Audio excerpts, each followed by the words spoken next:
successor of the Arunachala Sarvajñapita by his Guru Parampara at the age of 16 on the 24th of May, 1894. In this lineage is Yogi Yogananda Puri, Ishakti Swamikal, and Mataji Vivekananda Puri.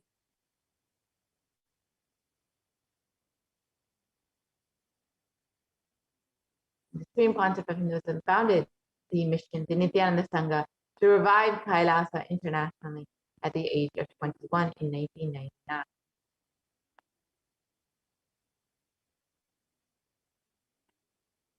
The Supreme Pontiff of Hinduism founded the Adi Kailasa Sarvajñapita at the age of 24 on the 4th of November 2002. Just a little over 19 years, the Supreme Pontiff of Hinduism performs the Bhumi Puja, inaugurating the land of Adi Kailasa. And the Supreme Pontiff of Hinduism has been declared as the successor of the Bhagyanagara Sripura Sarvajñapita at the age of 26 on the 1st of January 2004, where you can see the Supreme Pontiff of Hinduism being coronated.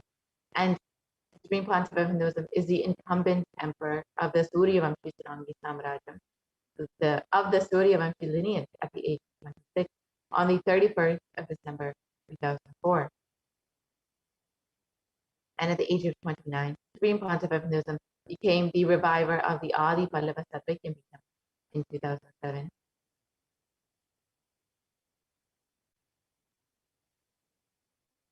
And the Supreme Pontiff of Hinduism was coronated as the leader of the Kashi Sarvajñapita at the age of 30 in 2008.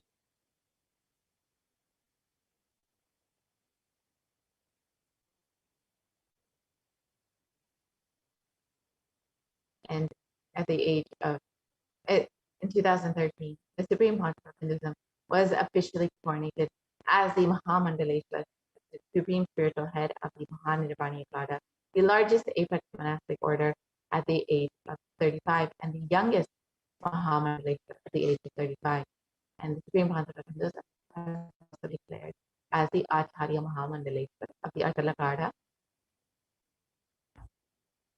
The Supreme Pontiff of Hinduism has been coronated as the Guru Mahasannidhanam of the Tanjavur Adinam at the age of 2004, Adinam at the age of also 36, one of the ancient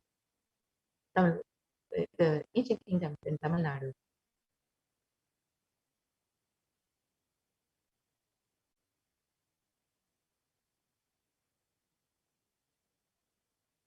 The Supreme Pontiff of Hinduism has also been coronated as the Guru Mahasannidhanam of the Vedaranyam Adinam at the age of 36 in 2014, one of the other ancient mutts in Tamil Nadu. And the Supreme Pontiff of Hinduism has also been coronated as the Guru Mahasannidhanam of the Dharmamukti Swargapura Adinam at the age of 37 in 2015, and has also been coronated at the same age as the Guru Mahasannidhanam of the Adi Pita Paladama, most ancient in Karnataka, dating back over 6,000 years. And the Supreme Pontiff of Hinduism has been elected as the Supreme Pontiff of Hinduism by a congregation of over 1,000 Hindu leaders of pontiff at the age of 36 in 2014. And has been recognized by these leaders as the incarnation of Paramashivoham. And the Supreme Pontiff of Hinduism is revered as the most prolific and most viewed guru in the digital world, has been read and watched by over 1 billion people and followers in Hinduism. And Kailasa is the world's greatest digital Hindu nation with over 1 billion views. And you can connect with Kailasa on the various social media platforms, including Facebook, Instagram, Twitter, and more. And over the last 27 years, the Supreme Pontiff of Hinduism has contributed relentless humanitarian services and initiatives, including free vegetarian food banks, medical services, and natural disaster relief, women, peace initiatives, and conflict resolution initiatives. And the Supreme Pontiff of Hinduism has authored over 300 books and 10,000 articles in 3 languages, English, Tamil, and Sanskrit, which have been translated into 50 languages with over 1,000 titles. Here you can see a few which are freely available online. And the Supreme Pontiff of Hinduism has over 20 million copies of books and articles sold, read, and downloaded.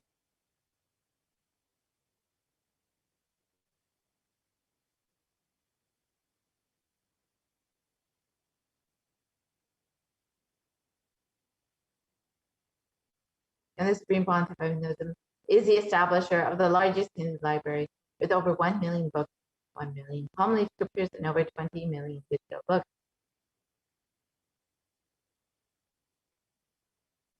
And the Supreme Pontiff of Hinduism has delivered over 10,000 hours of discourses and has over 1 billion views on social media.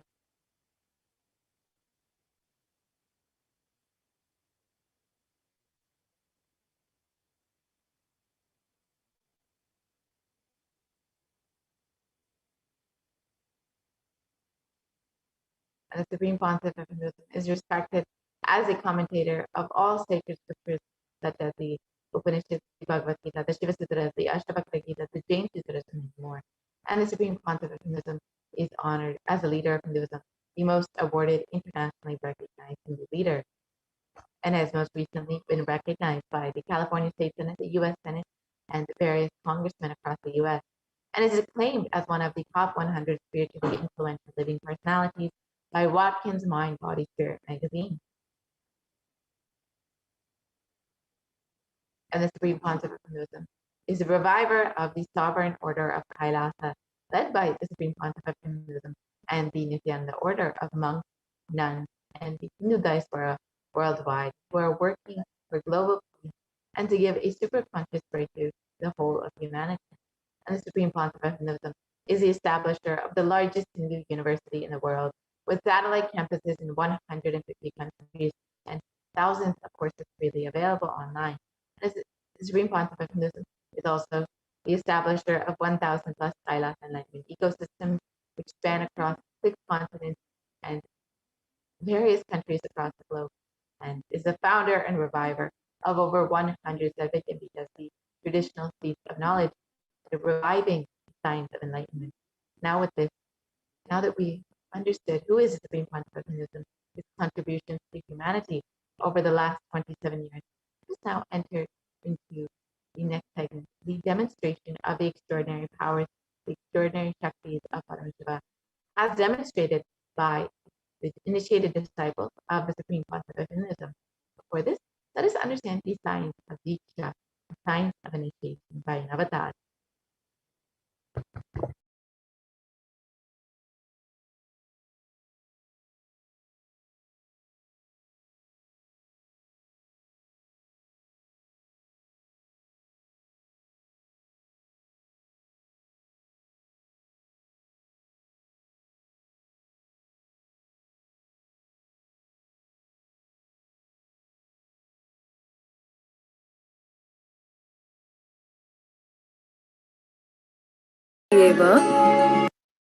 A look, a word, a touch.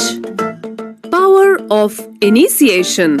Diksha is the direct transfer of spiritual energy by an enlightened being through look, word,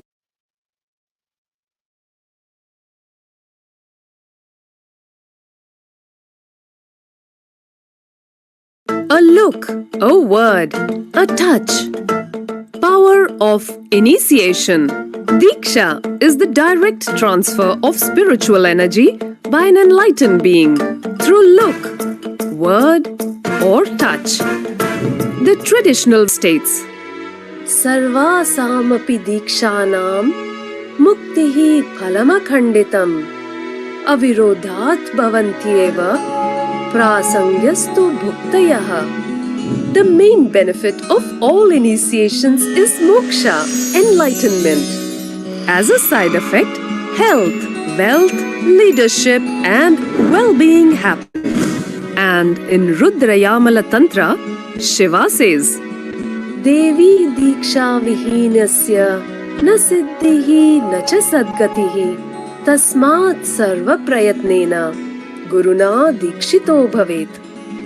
The one who is not initiated does not attain liberation nor a better future.